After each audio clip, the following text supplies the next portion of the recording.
I've always wondered what it would have been like to have cancer in the olden days. Would there just be people left, right and centre dropping dead from the plague, or having their heads sliced off by a sword or something, and you're just there with a little tumour friend who's invading your surrounding tissue, and you probably don't even really know what cancer is or that you have it? I do, and my tumour is called Tony.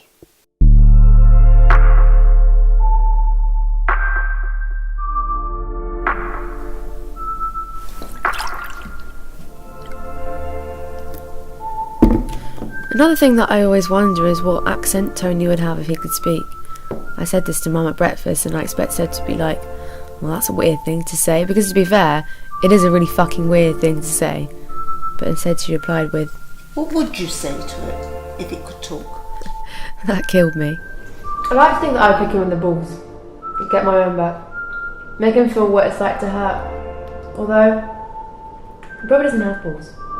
Humans don't have balls. So what would you do? No, I don't think I'd even hate him. I think I'd genuinely stand there staring straight at him and give him a huge fucking round of applause. Because at least he's good at his job.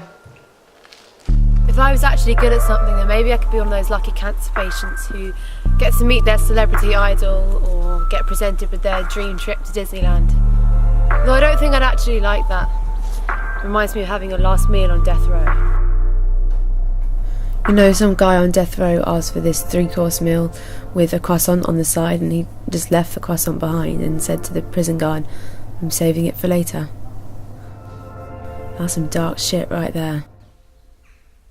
I regret saying what I said about Tony earlier, that I wouldn't hate him, because I would, I do, and I don't want to come across as one of those stereotypical fault in our stars cancer patients who always look on the bright side of life. Because there isn't a bright side when you're terminally ill. There's just one side, because the other side is a dark nothingness.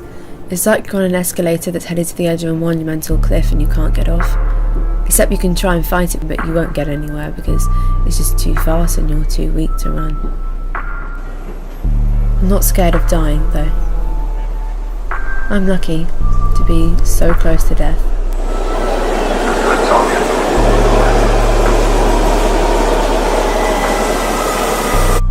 I get to do it first. Before my mum, or my dad, or Archie. I like doing things first. When I was younger, Mum and Dad would take me and Archie to the park and we would feed their ducks. I always wanted to be the first one to feed them, and if I wasn't, then I'd have a tantrum. That's why I wanted to come on this adventure. I want to get there first. I want to beat Tony.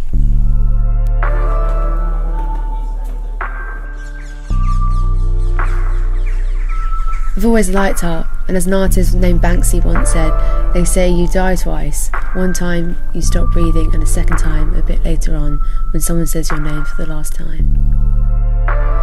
Firstly, my name is Grace, so I don't think that will stop being said for a long time, and secondly, Mum won't let a day pass without saying it, as long as she lives.